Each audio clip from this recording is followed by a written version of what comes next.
श्री गणेशाय नमः. श्री स्वामी समर्थ. सुप्रभातम. नमस्कार. सिया ऑफिशियलवर आपले सुस्वागतम. योगेशं सच्चिदानंदं वासुदेवं व्रजप्रियं धर्मसंस्थापकं वीरं कृष्णं वंदे जगद्गुरुं.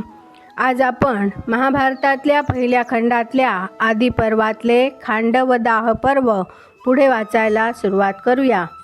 वैशंपायन पुढे सांगू लागले, या अद्भुत धनुष्याच्या जोडीला ज्यांच्यामधील बाण कधीही संपत नसत असे दोन अद्भुत अक्षय भातेसुद्धा वरुणाने अर्जुनाला दिले. वरुणाकडून अर्जुनाला एक दिव्य रथही मिळाला. त्या रथाला दिव्य अश्व जोडलेले होते. त्याच्या ध्वजावर वानरश्रेष्ठाचे चिन्ह होते.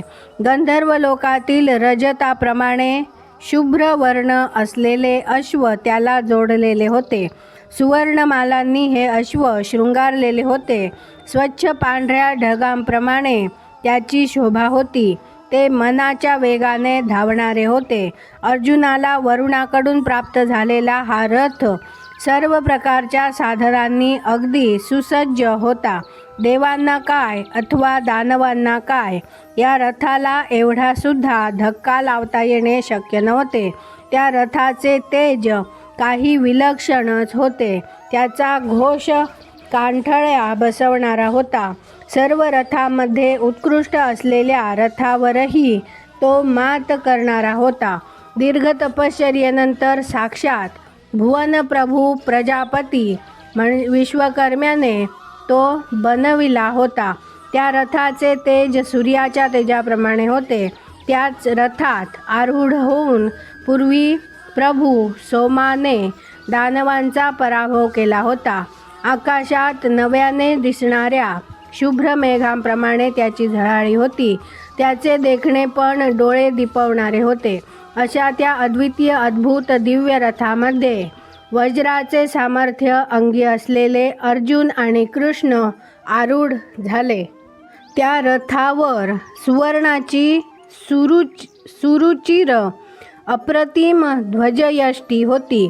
त्या ध्वजयष्टीवर सिंहाच्या आणि वाघाच्या आकृती कोरलेल्या होत्या आणि दिव्य वानराचे चिन्ह तिच्यावर होते.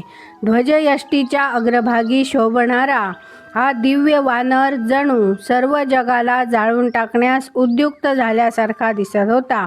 वानराशिवाय त्या ध्वजावर इतर अनेक घोर प्राणी होते. त्यांच्या केवळ आरोळ्यांनीच शत्रू सैन्याची गाळण उडत असे.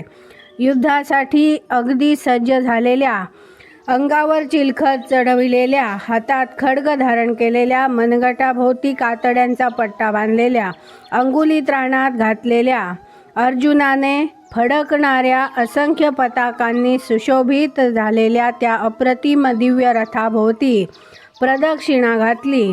दैवतांना नमस्कार केला आणि पुण्यशील भगवंत पुरुषाने विमानात आरूढ व्हावे त्याप्रमाणे तो त्या रथात आरूढ झाला. ब्रह्मदेवाने पूर्वी निर्माण केलेले ते अप्रतिम दिव्य गांडीव धनुष्य हातात येत आहे असे दिसताच महासमर्थ अर्जुनाला अपार हर्ष झाला आणि अग्नीला अभिवादन करून ते धनुष्यही त्याने हातात घेतले आणि आपल्या अंगातील सारे सामर्थ्य एकवटून त्याने त्या धनुष्याला प्रत्यंचा म्हणजे ज्या दोरी जोडली. त्या बलशाली अर्जुनाने धनुष्याला प्रत्यंचा जोडताच तिचा जो भयंकर टणत्कार झाला, तो टणत्कार ज्यांनी ऐकला त्यांच्या काळजाचा विलक्षण थरकाप झाला. अशा प्रकारे दिव्य रथ, दिव्य गांडीव धनुष्य आणि दोन अक्षय अप्रतिम भाते इत्यादी साधनांची प्राप्ती करून घेतल्यामुळे कौंतेय अर्जुन हर्षभरित झाला आणि खांडव वनाचा दाह करण्याच्या कार्यात अग्नीला पाहिजे होते ते सहाय्य करण्यास सर्वथा समर्थ झाला. तर अग्नीने कृष्णाला वज्रनाभ नावाचे चक्र दिले.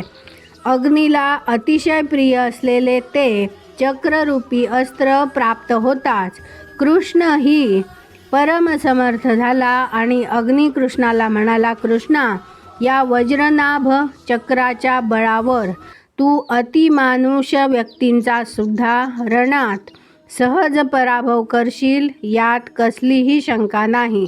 या चक्राच्या बळावर तू युद्धामध्ये मनुष्यावर तर मात करशीलच, पण देवावर सुद्धा मात करशील. राक्षस, पिशाच, दैत्य आणि नाग या सर्वांवर तू मात करशील.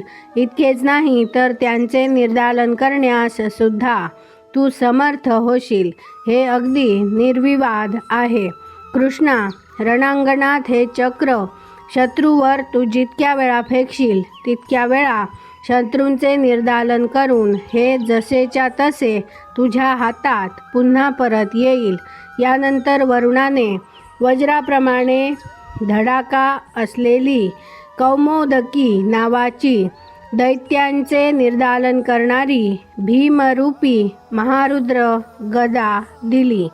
अशा प्रकारे अस्त्रांची प्राप्ती करून घेतल्यामुळे, शस्त्र संपन्न झाल्यामुळे आणि रथांची व ध्वजांची जोड लाभल्यामुळे हर्षभरीत झालेले कृष्णार्जुन अग्नीला म्हणाले, भगवन अग्ने, सर्व सुरांबरोबर आणि असुरांबरोबर युद्ध करण्यास आम्ही आता पूर्ण समर्थ झालो आहोत. मग नागांच्या वतीने युद्ध करण्यास सज्ज झालेल्या एकट्या इंद्राची वाट लावणे आम्हाला काय जड जाणार आहे. अर्जुन म्हणाला, बलशाली चक्रपाणी ऋषिकेश कृष्ण हातात चक्र घेऊन एकदा का रणात संचार करू लागला, म्हणजे त्याने सोडलेल्या चक्राच्या प्रभावाने जे भस्मसात होणार नाही असे त्रिभुवनात काहीही नाही. अग्ने, हे गांडीव धनुष्य माझ्या हातात आल्यावर आणि हे 2 अक्षय्य कधीही रीते न होणारे महान भाते माझ्याजवळ असल्यावर मी सुद्धा त्रिभुवनाला जिंकेन अशी माझी खात्री आहे.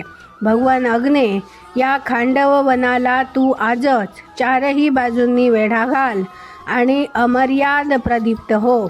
तुला सर्वतोपरी सहाय्य करण्यास आम्ही पूर्ण समर्थ आहोत.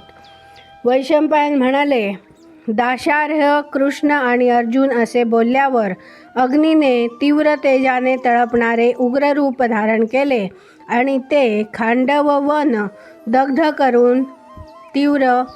दग्ध करून टाकण्यास त्याने सुरुवात केली. सप्तार्ची अग्नीने येणेप्रमाणे खांडव वनाला 4ही बाजूंनी वेढा घातला. त्याने युगांताचा म्हणजेच कल्पांताचा प्रकार दाखविला आणि ते खांडव वन पूर्णपणे जाळून टाकले. भरतश्रेष्ठा जन्मेजया, कृष्णार्जुनांची अनुज्ञा घेऊन अग्नी मेघांच्या कडकडाटाप्रमाणे भीषण ध्वनी करीत त्या खांडव वनात घुसताच त्यातले यच्चयावत प्राणी भयातिरेकाने थरथर कापू लागले. राजा जन्मेजया, आगीचा भडका उडाल्यावर ते खांडव वन सूर्याच्या किरणांमुळे रंगलेल्या मेरू पर्वताप्रमाणे दिसू लागले. आज आपण इथे थांबूया. पुढची कथा आपण उद्या वाचूया. माझ्या सिया ऑफिशियलला सबस्क्राईब केले नसेल तर कृपया आत्ताच सबस्क्राईब करा आणि दररोज महाभारत कथा ऐकण्याचा आनंद अवश्य घ्या. बाजूच्या बेलवर क्लिक करून लाईक करायला विसरू नका. शेअर करा, कमेंट करा आणि राधे राधे लिहायला विसरू नका. धन्यवाद. जय श्री कृष्ण.